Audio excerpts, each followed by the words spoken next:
parce que c'est la dernière partie de l'émission. Lobognon. Oui. Alors toi, tu es en Côte d'Ivoire en ce moment pour porter plainte. Oui. Tu as déjà porté plainte. Oui, j'ai déjà porté plainte. Et la plainte, c'est contre quoi exactement? La plainte, c'est mise en personne en danger parce qu'il ne m'avait pas dit qu'il était malade. Et je l'ai su.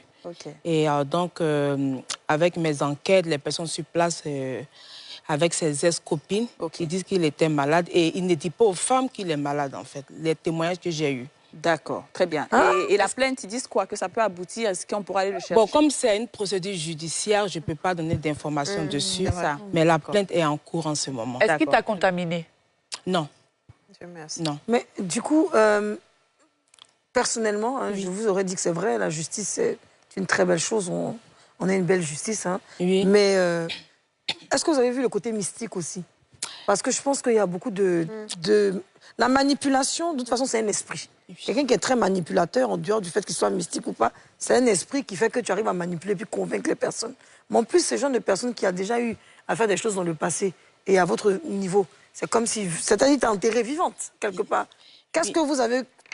Quelles sont les démarches, en fait, du côté spirituel que vous avez? Bon, moi, je suis croyante, je vais à l'église. C'est vrai que beaucoup de personnes me disent « Ah, le monsieur, il n'est pas saint parce qu'il est trop sûr de lui. C'est que mystiquement, il fait quelque chose. Bien sûr.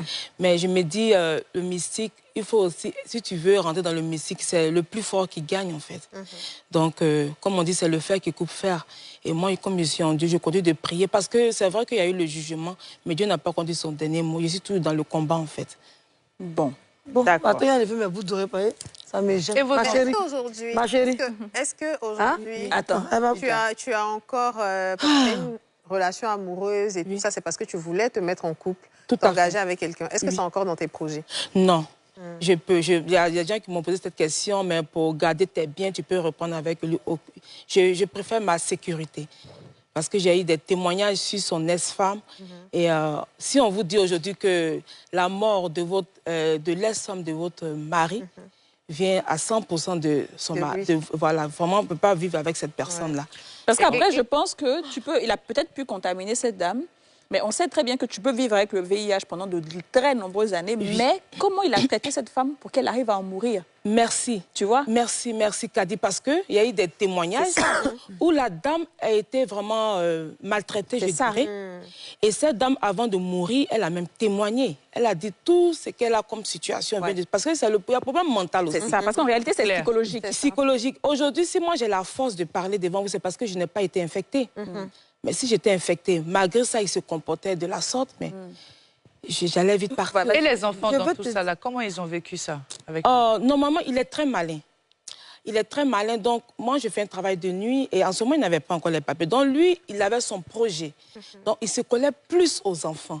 Même partout où nous passons, je n'ai pas de problème avec les enfants, il n'y a pas de souci avec les enfants, mais... J'ai tout fait pour éviter mes enfants dans cette situation. J'ai tout fait pour éviter souvent des situations en posant des enfants.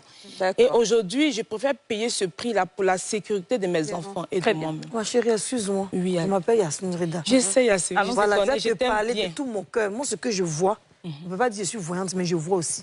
C'est Dieu qui m'a fait cette grâce. Si tu ne t'élèves pas mystiquement, le monsieur, là, tu ne pourras pas gagner ton procès. Peu importe tes grandes lois.